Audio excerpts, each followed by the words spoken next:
뭐 2년 동안 왜 안 했어요? 왜 선거 앞두고 이러죠? 당연한 거 아닙니까?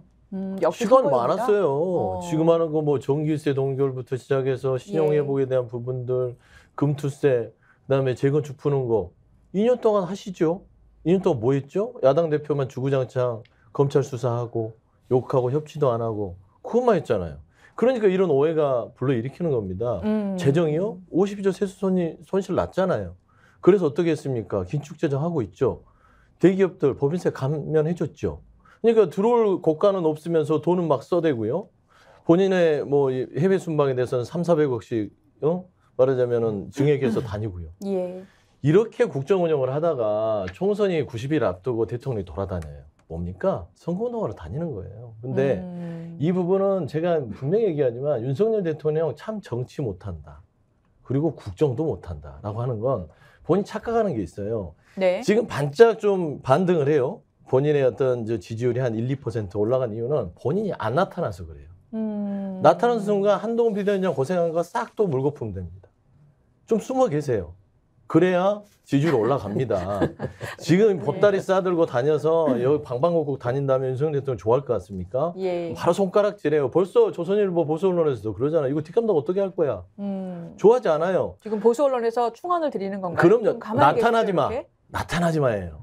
선거에 도움 안 돼. 그러니까 결국에는 한동훈 비대위원장이 얼굴만 해주고 뒤에 있으면 그나마 총선에서 어떻게 될지 모르는 어떤 기대를 할 수 있으나 본인이 이런 식으로 말도 안 되는 선심성 공약 들고 돌아다니는 순간 지지율은 떨어진다.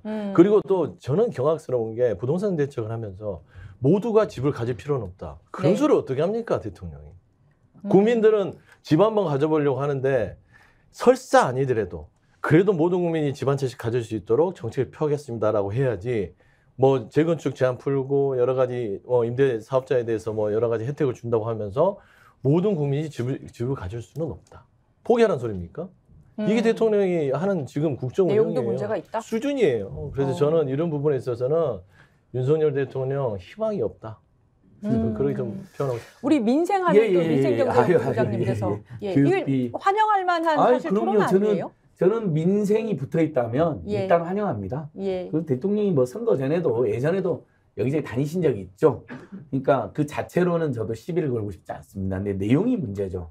이러면 이것은 민생 토론이 아닙니다. 정확히는 업무 보고입니다. 업무 보고. 업무 보고. 근데 그렇죠. 업무 보고는 각 부처가 진짜 올해 작년에 이렇게 했는데 이런 성과에서 한계가 있었고 올해 정말 이렇게 해보려고 하고 그럼 대통령 참모 그다음에 그 업무 보고 관련된 정부 부처 공무원뿐만 아니라 거기서 자문하는 뭐 어쨌든 국내 최고의 어떤 전문가들 모여서 토론을 심층적으로 해야 되는 겁니다. 치열한 자리여야 되는 업무 보고 자리다. 업무 보고를 이렇게 민생 토론 형식으로 해버리면 업무 보고도 안 되고요. 민생 토론도 안 됩니다. 업무 보고에 일부 시민들이 들러를 쓰는 거죠. 그래서 재미가 없잖아요. 어떻게 되냐? 비공개합니다. 아니 왜 좋은 일이라면서 비공개를 합니까? 벌써 언론이 지적을 하잖아요. 그러니까 말이 안 되는 거죠. 자, 사실은 이렇게 하죠. 오히려 정말 국민과 소통하고 국민들의 비판을 달게 들려면요. 기자회견을 해야 됩니다. 기자회견. 도대체 기자회견을 안 합니까? 백악관 맨날 그렇게 미국 찬양하잖아요. 우리나라 보수라는 분들이. 사실 저는 제대로 보수도 아닌 것 같은데. 근데 미국이 얼마나 기자회견 자주 합니까? 언론의 자유 얼마나 보장해 줍니까? 근데 기자회견 아예 안 하고 작년 말 올해 초 뉴스타파, 뉴스버스, 기자들, 그 다음에 언론사, 그 다음에 심지어는 독재 정권도 함부로 안 했던 언론사 대표 자택까지 들이닥쳐갖고 압수수색부터 하고 있습니다. 오죽하면 어저께 화요일 날 피디처 보도가 있었는데요. 압수수색 천국의 나라 그런 방송이 나올 정도인데요.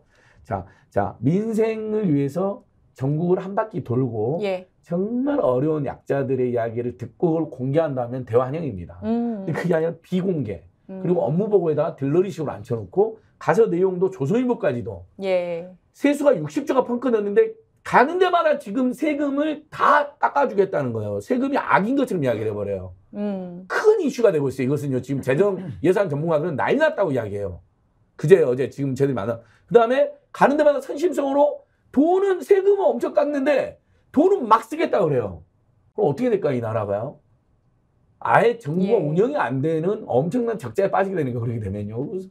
그런 오죽하면 조선일보가 저는 비판했을까요? 조선일보하고 이렇게 뜻을 같이 하시는 거는 전 처음 본 것 같습니다. 저 비판의 취지는 또 이해를 합니다. 예. 근데 저는 사실 윤석열 대통령이 정치는 완전히 실패했잖아요. 그래서 제가 이제 정치를 포기한 대통령, 그래서 정포대 아니냐. 정포대. 예, 그런 비판까지 제가 했었는데 네. 이 민생 문제로 오면 더 심각하죠. 그러니까 저는 사실 지금 대한민국 국민들, 저는 이걸 어떤 특정 세대나 어떤 계층으로 나누고 싶지 않고요. 그냥 평범한 보통 시민으로 저는 잡습니다. 일상에 성실하게 사시는 보통의 국민들을 놓고 보면 이분들 지금 부담과 불안감으로 자신의 인생을 지금 스스로 영위하기 매우 어려운 상황이거든요. 이 부담과 불안은 모양은 다르지만 모두가 공유하고 있는 부분들이다라고 저는 생각을 하고요. 그렇다면 지금 복지에 대해서도 윤석열 대통령은 일단 철학이 없기 때문에 생각이 없어요. 그래서 복지에 대해서도 갔을 때마다 그냥 생각나면은 마치 대통령이 자기 쌈짓돈 쓰듯이 그냥 돈을 지급하는 식으로 지금 하고 있어서 그럼 복지도 한정된 재원을 가지고 누구부터 어떤 계층부터 더 어려운 쪽부터 돌봐야 되지 않겠습니까? 이런 철학이 없다, 생각이 없다는 거고 구조개혁도 너무 필요하죠. 지금 이 인구재앙이라는 걸 막기 위해서 뭐 그동안 기득권화되고 뭔가 사회 양극화를 일으켰던 그런 사회의 낡은 제도들은 사회구조 대개혁을 해야 되는 거거든요. 근데 여기에 대한 시각이 없어가지고 어떤 구조적인 모순과 기득권을 짚어내는지를 모르겠다. 근데 보면 지금 의제라도 꺼낸다면은 지금 인구 문제는 당장 지금 윤석열 정부에서 다루지 않으면은 정말 대한민국 다음 대통령 누가 되더라도 국가를 더 이끌어갈 수 없는 지경이 되거든요. 그렇다면은 인구 재앙에 대해서 의제화라도 해야 되는데 의제화조차도 못하고 있다. 저는 저희 민심동행에서 저희는 한국은행 보고서만 읽어봐도요. 지금은 저출산 정책에 대해서 어떤 한 정책 가지고 안 된다.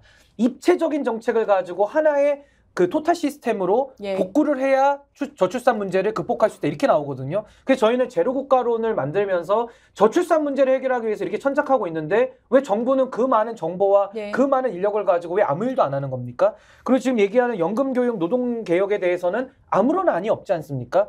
그러니까 이 정부에 대해서 절망할 수밖에 없는 것은 민생에 대해서 두 손을 다 놓고 있다. 매우 심각하다고 봅니다.